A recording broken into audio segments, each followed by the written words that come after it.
Hello दोस्तों, कैसे हैं आप सब। आज की हमारी कहानी है सास बनी माँ।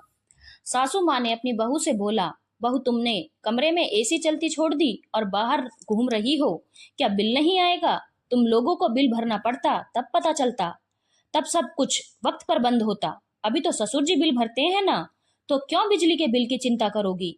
बहू चुपचाप कमरे में एसी बंद करने के लिए चली गई। पति को लगा कि कहीं नहीं नई नवेली पत्नी को माँ की बातों का बुरा न लग जाए, इसीलिए वह उसके पीछे पीछे गया और उससे बोला, माँ की बातों का बुरा मत मानना। इस पर बहू ने बोला, अरे इसमें बुरा मानने वाली कौन सी बात है। मेरे मायके में भी जब भी हम इस तरह से पंखा या एसी चलाकर घूमते थे तो मेरी मम्मी भी यही बोलती थी कि तुम लोगों को बिल भरना पड़ता, तब पता चलता।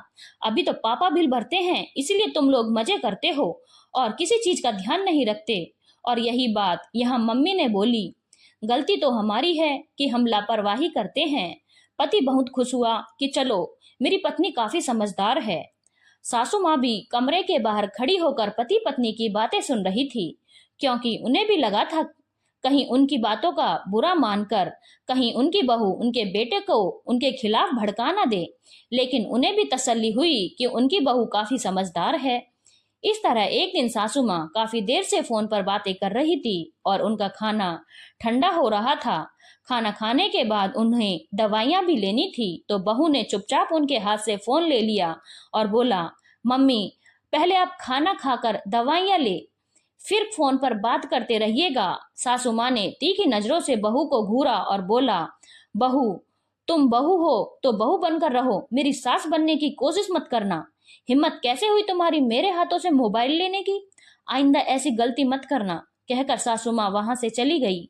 बहू की आंखों में आंसू आ गए थे। थोड़ी देर के बाद सासू माँ रसोई की तरफ पानी लेने के लिए जा रही थी कि उन्होंने बहू की बातें सुनाई पड़ी। बहू रसोई में अपनी माँ से फोन पर बातें कर रही थी और बोल रही थी, माँ मैं तो सासू माँ को आपकी तरह ही अपनी मम्मी मानती हूँ और उनकी किसी भी बात का बुरा नहीं मानती। जैसे आप मुझे डांटती थी वैसे ही वह भी मुझे डांटती हैं और मुझे बिल्कुल भी बुरा नहीं लगता, क्योंकि आखिर वह मेरी भी माँ है। लेकिन मम्मी वह मुझे अपनी बेटी की तरह नहीं मानती।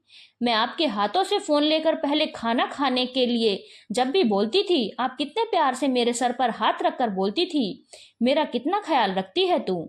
लेकिन जब सासू माँ के साथ इसी हक से मैंने फोन लेकर खाना खाने की बात कही तो सासू माँ ने मुझे बहुत जोर से डांटा और बोला, बहू हो तो बहू बनकर रहो, सास बनने की कोशिश मत करो।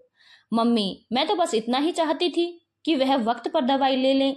लेकिन मम्मी आज मुझे समझ में आ गया, बहू चाहे कितनी भी कोशिश कर ले सास ससुर को माँ बाप मानने की, लेकिन सास ससुर कभी भी बहू को बेटी जैसा प्यार और हक नहीं दे सकते, बल्कि वह हमेशा उसे एक बाहरी सदस्य ही समझेंगे। खैर मैं तो अपनी तरफ से आगे भी कोशिश करती रहूंगी। अब सासू माँ की मर्जी है कि वह मेरे साथ कैसा व्यवहार करती हैं। कम से कम मुझे यह तसल्ली तो रहेगी कि मैंने अपनी तरफ से हर मुमकिन कोशिश की है इस घर को अपनाने की। लेकिन अगर एक सीमा के बाद भी मुझे नहीं अपनाया जाएगा तो फिर मैं भी स्वतंत्र रहूंगी अपने फैसले लेने के लिए, क्योंकि आखिर मेरा भी एक आत्मसम्मान है। सासू माँ ने रसोई के बाहर खड़ी होकर यह सारी बातें सुनी और उन्हें अपनी गलती का एहसास भी हुआ। उन्हें समझ में आ गया कि यदि रिश्तों को बचाकर रखना है तो अपने व्यवहार में सुधार लाना पड़ेगा और बहू को उस घर की बहू होने का सम्मान देना पड़ेगा, क्योंकि रिश्ते दोनों तरफ से चलते हैं, एक तरफा रिश्ते बस ढोए जाते हैं। और सासू माँ ने बहू को गले से लगा लिया और बोला, बेटा आज से तू ही मेरी दवाइयाँ टाइम पर दिया करेगी और अगर मैं देर करूं तो मुझे अपनी मम्मी की तरह डांट लगाकर दवाइयाँ खिला देना, क्योंकि अब तुम ही इस घर की बहू हो और इस घर की जिम्मेदारी तुम्हारी है। इस घर को घर बनाना और बिगाड़ना अब तुम्हारे हाथों में है।